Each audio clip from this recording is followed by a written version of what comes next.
Now we have the problems that we are going through. Here it is, we have achieved a lot of the questions from this exercise, और अब हम जाने वाले हैं इस आगे वाले सेक्शन में। ठीक, जैसा कि आप देख पा रहे होंगे हमने किया था लास्ट टाइम 1.22, लेकिन अब हम कर रहे हैं 1.23। ठीक, तो यहाँ पे हमारी प्रॉब्लम जो रहेगी वो 1.23 रहेगी। इसमें कहा है, इन्होंने पहले वाले सेक्शन के अंदर बोला है कि कोई इक्वेशन है, कोई एक इक्वेशन है जो है a प्लस b2 रिएक्शन होती है और बन के आ जाता है AB2। ठीक, इसके बाद वो बोलते हैं कि इसके जो a है, पहले सेक्शन के अंदर जो फर्स्ट क्वेश्चन है उसमें बोला जा रहा है कि जो a है उसके 300 एटम्स हैं, यानी कि a के 300 एटम्स हैं ओनली। ठीक, और जो b है उसके 200 एटम्स हैं, उसके 200 एटम्स हैं। अब देखो एक बार यहाँ पर आकर देखो, इसका रेशियो आता है इस साइड में 1:2, यानी कि एक ये है और 2 एटम ये है। और जब हम इधर देखेंगे मॉलिक्यूल में तो इसका रेशियो आ रहा है 1:2। ठीक है, क्वेश्चन को समझ लो। कह रहे हैं कि आइडेंटिफाई द लिमिटिंग रिएजेंट। यहाँ पर आपको आइडेंटिफाई करना है लिमिटिंग रिएजेंट। ठीक है, if any, if the following reaction mixtures, इनके अंदर जो फॉलोइंग रिएक्शन मिक्सचर है उसके अंदर। ठीक, तो यहाँ पर क्या है, इसके 300 मॉलिक्यूल कंबाइन करेंगे इसके 200 से। ठीक, तो इसका फॉर्मेशन होगा। लेकिन हम क्या देख रहे हैं, यहाँ पे कुछ नया ही नज़र आता है। इसके 300, इसके 200। ठीक, अब ये 200 एटम्स जो हैं इसके कितने 300, तो जो कम से कम 200 है जो हमको दिखाई दे रहे हैं कि 200 जो एटम्स होंगे वो कंबाइन करेंगे in the ratio of 1:2, 1:2। Understand? तो इसको हम पूरे को अगर ये मान लें कि ये कोई एक ही मॉलिक्यूल है और ये भी क्या है, कोई एक एटम की ही तरह है, तो ये 200, इसके 300 ऐड होंगे किसके साथ, इसके भी 300 के साथ। तो लेकिन ये तो 300 नहीं है, ये तो सिर्फ 200 है। तो इसका मतलब इसके 200 के साथ इसके 200 ऐड हो जाएंगे। तो अब अगर हम क्या करते हैं, इसके 200 के साथ इसके 200 ऐड करते हैं, तो अगर सपोज करो इसके 200 के साथ हम इसके 200 ऐड करें तो यहाँ पर कितने मॉलिक्यूल बनेंगे, 200 बन जाएंगे किसके, AB2 के। ठीक, अब यहाँ पर बचेगा कितना, यहाँ पर 100 बचेगा, यहाँ पर क्या बचेगा, यहाँ पर 0, और यहाँ पर हमारा 200 आ चुका है। तो हम देखते हैं कि जो भी इसके अंदर कम्प्लीटली कंज्यूम्ड हो गया वही क्या कहलाता है, हमारा लिमिटिंग रिएजेंट। लिमिटिंग रिएजेंट, तो इसकी डेफिनेशन ही है that the reactant that is completely consumed in a chemical reaction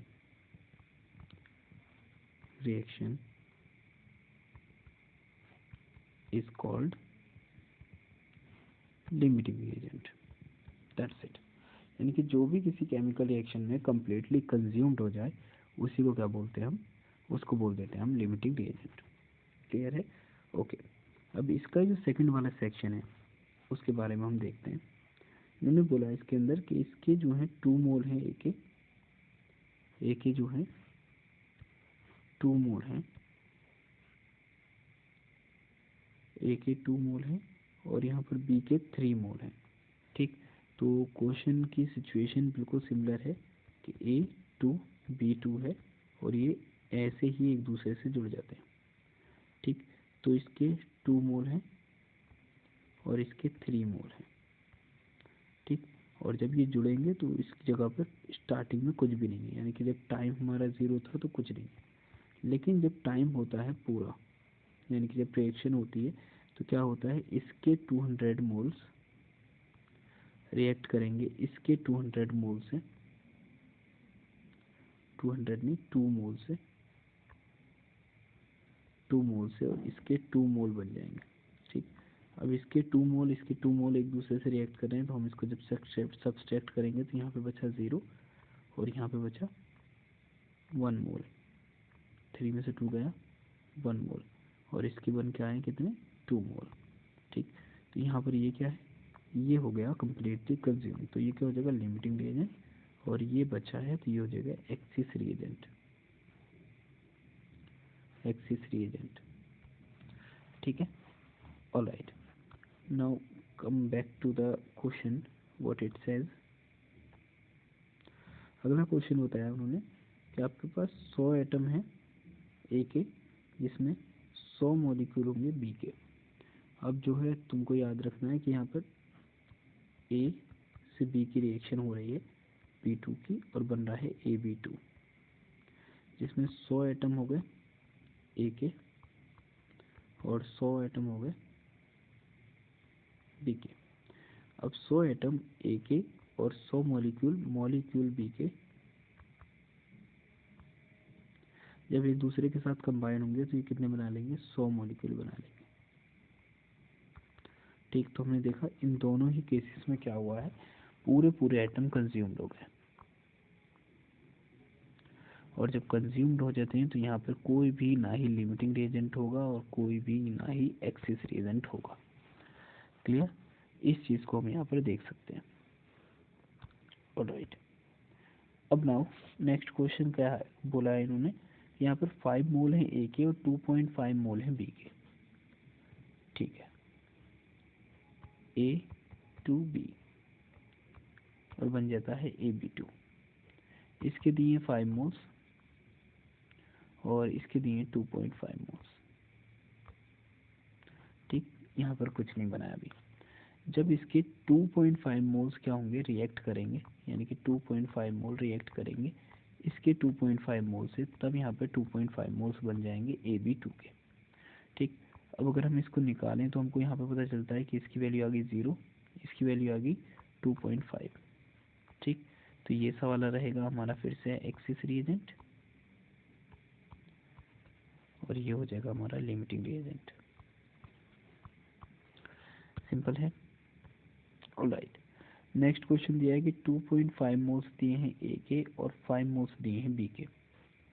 ठीक, तो इस बार कंडीशन चेंज है, यानी कि ए और बी से B2 की रिएक्शन हो रही है और AB2 का फॉर्मेशन हो रहा है। यहाँ पर दिए हैं इस वाले के, इस बार दिए इन्होंने 2.5 मोल्स और इसके दिए 5 मोल्स।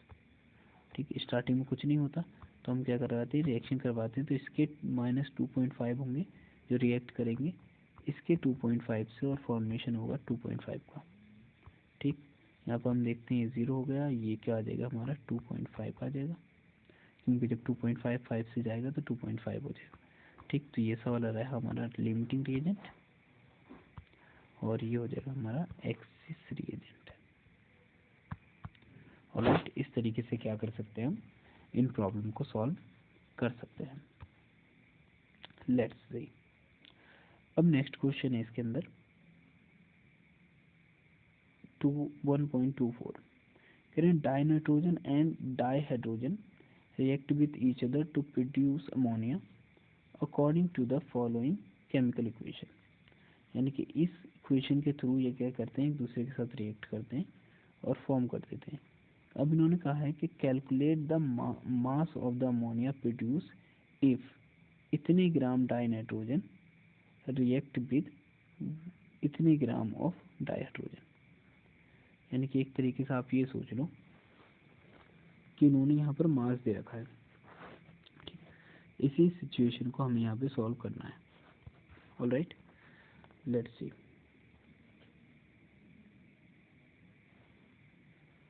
यहाँ पे ये रही हमारी प्रॉब्लम। क्लियर, ये रहा हमको मास जो कि है हाइड्रोजन का, ये मास रहा हमारा हाइड्रोजन का ग्राम में, और ये मास रहा हमारे पास नाइट्रोजन का ग्राम में। ये रही हमारी इक्वेशन। ठीक, इसको पहले बैलेंस भी करना पड़ेगा। ऑलराइट, दूसरा क्वेश्चन है will any of the two reactants remains unreacted. क्या दोनों में से कोई भी रिएक्टेंट अनरिएक्टेड रहेगा? If yes which one and what would be its mass. तो उसका मास क्या होगा और विच वन यानी कि कौन सा वाला होगा। इसके लिए हम नेक्स्ट पेपर ले लेते हैं। एक्चुअली होता क्या है, नाइट्रोजन की रिएक्शन जब हम करवाते हैं हाइड्रोजन के साथ तो फॉर्मेशन होता है अमोनिया का। ठीक, अगर हम इक्वेशन को बैलेंस करें तो इक्वेशन कुछ ऐसे बैलेंस होती है। ठीक, अब इन्होंने यहाँ पे क्लियरली बोल रखा है कि देखो भाई, आपके पास जो नाइट्रोजन है, नाइट्रोजन के मोल्स दे रखे हैं, तो हमको इक्वेशन में क्या देखना है कि अगर हम 1 मोल की रिएक्शन करा दें 3 मोल हाइड्रोजन के साथ तो 2 मोल अमोनिया बन के तैयार हो जाएगी। ठीक है, ऐसे क्या होगी, इसकी रिएक्शन होगी। अब हमको देखना है कि देखो यहाँ पे हमको सबसे पहले निकालने हैं नंबर ऑफ मोल्स। ठीक, तो हम निकालते हैं नंबर ऑफ मोल्स किसके, नाइट्रोजन के। क्या दे रखा है इसका मास, इसका दे रखा है 2 × 10⁻³ ग्राम, और जो नाइट्रोजन का मोलर मास होता है वो होता है 14, 2 × 14। ठीक, तो ऊपर वाले को हम रख देंगे कैसे, 2 0 0 0 और इसको डिवाइड कर देंगे किससे, 14 से। 14 मतलब 28 से। और जब हम इसको डिवाइड करते हैं 28 से तो हम पाते हैं कि इसको अगर 2 टाइम करूँ तो हो जाएगा 1000, ये हो जाएगा 40। ठीक, फिर 2 टाइम करूँ तो ये हो जाएगा 500 और ये हो जाएगा 7। ठीक, फिर हम क्या करते हैं 500 को डिवाइड कर देते हैं 7 से, तो 7 7 ज़ा होता है 49। अब बचा एक, तो 7 1 ज़ा 10। ठीक, फिर वो हो जाएगा वो 3, तो 7 3 ज़ा 21 और 7 4 ज़ा 28, तो 7 4 ज़ा। ठीक, तो हमको पता चलता है इसके नंबर ऑफ मोल्स हैं यहाँ पे 7.14 मोल्स।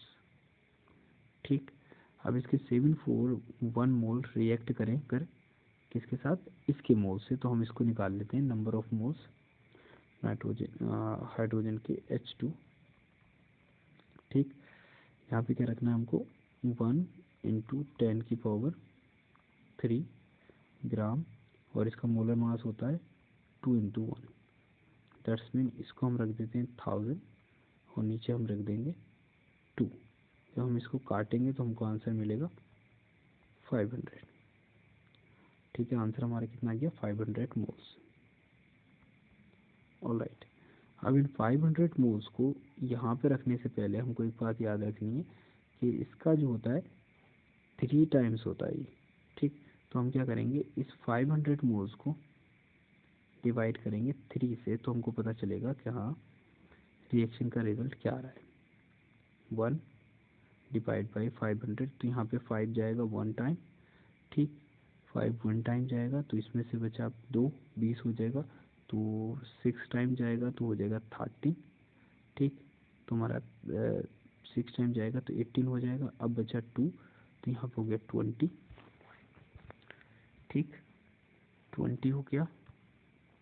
तो अब हम क्या करने वाले हैं यहाँ पर, अब हम इसको लेकर जाएंगे 2, मतलब जब 18 टाइम गया तो 20 हो गया, 20 में जाएगा तो फिर से 6 टाइम जाएगा, फिर से 2 बचेगा तो 6 और 6, यानी कि हमारे पास नंबर ऑफ मोल्स कितने आ गए, इतने आ गए। ऑलराइट, तो इतने नंबर ऑफ मोल्स हैं हमारे पास हाइड्रोजन के और ये नंबर ऑफ मोल्स हैं हमारे पास नाइट्रोजन के। ठीक, तो अगर हम इसकी रिएक्शन करवाते हैं, सपोज करें हमको इसकी रिएक्शन करवानी है। ठीक, तो लेट्स सी कि इसके जो हैं,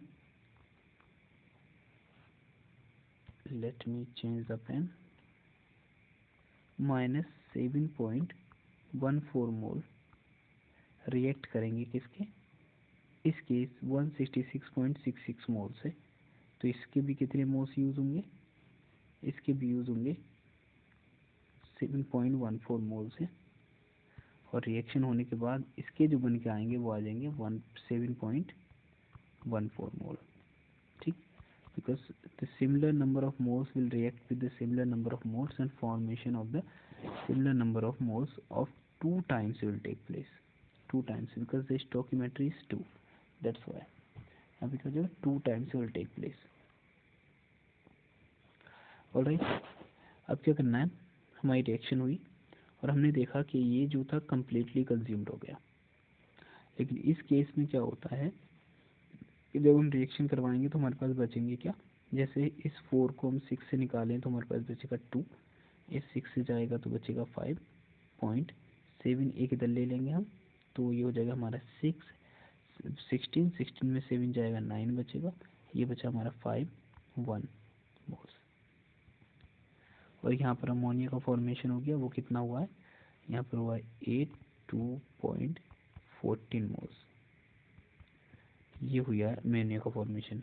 और इतनी अमाउंट किसकी बच के आती है हमारे पास, हाइड्रोजन की। तो यानी कि ये क्या है, एक एक्सिस रिएजेंट है, ये कम्प्लीटली कंज्यूम्ड हो गया, तो ये हो गया हमारा लिमिटिंग रिएजेंट।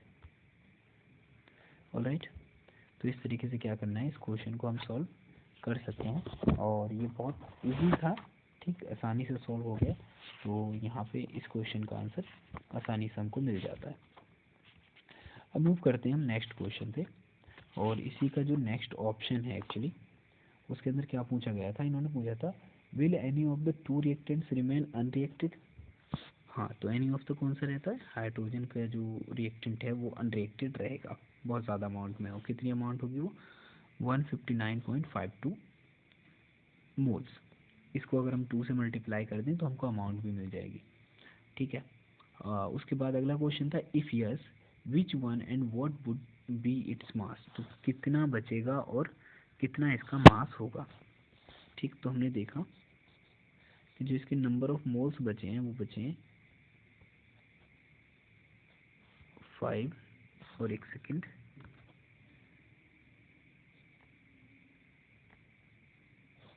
कितने बचे थे इसके 52, ठीक है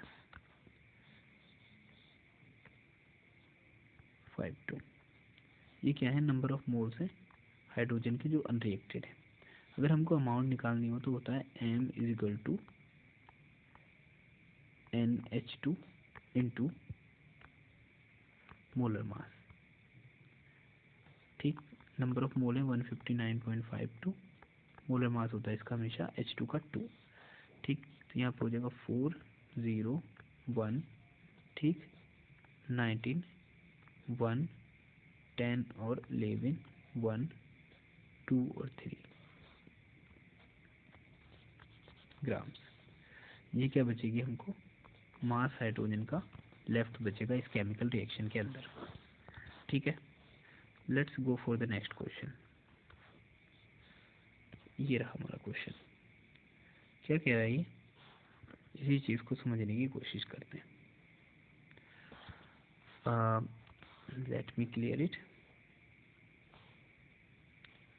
ओके, क्वेश्चन है हाउ आर 0.50 मोल N2CO3 एंड 0.50 मोल N2CO3 डिफरेंट। कह रहे हैं sodium carbonate and sodium carbonate are different. How are 0.50 mole N2CO3 and 0.5 molar N2CO3 different. इनको डिफरेंस पूछा है उन्होंने कि भी किस तरीके से डिफरेंट है, ठीक। तो इसके अंदर जो टर्म्स हैं वो यूज़ हुए हैं उसके बारे में आप एक बार ध्यान से देख लो, ठीक। तो यहाँ पे जो है इस जगह पे ये बता रहा है नंबर ऑफ मोल्स के बारे में, ये बता रहा है नंबर ऑफ मोल्स के बारे में, कह रहे हैं कि यहाँ पर इतने नंबर ऑफ मोल्स हैं किसके N2CO3 के। यहाँ पर बता रहा है ये मोलरिटी के बारे में, कितनी मोलरिटी है N2CO3 के, ठीक। तो यानी कि इसके अंदर क्या हुआ है 0.50 moles are dissolve in 1 litre, ठीक। लेकिन यहाँ पे बता रहा है कि इतने number of atoms of Na2CO3, यानी कितने नंबर ऑफ एटम्स हैं Na2CO3 के, और यहाँ पे बता रहा है ये मोलरिटी के बारे में। That's why both of them are have a big difference, ठीक। It is about the molarity, it is about only about the number of atoms, ठीक है। तो इसका ये सवाल है थोड़ा सिस्टम है। फिर अगला क्वेश्चन है कह रहे हैं कि 10 volume of the dihydrogen gas react with 5 volume of the dioxygen gas, how many volume of the water vapour would be produce. यानी कि इन्होंने एक तरीके से क्वेश्चन पूछ लिया है कि भाई देखो कंडीशन क्या है कि आपके पास H2 है और उसके हैं 10 वॉल्यूम, ठीक, और इसकी रिएक्ट करवाओ अगर तुम ऑक्सीजन के साथ तो आपके पास फॉर्मेशन होगा किसका, H2O का, ठीक। अब सबसे पहले हम क्या कर देते हैं, इसको 2 कर देते हैं, इसको कर देते हैं हम 2, जिससे कि हमारी इक्वेशन क्या हो जाए, बैलेंस हो जाए, ठीक। अब जब भी तुम इस कंडीशन को देखोगे तो आपको एक चीज़ समझ में आती है क्लियरली कि अगर यहाँ पर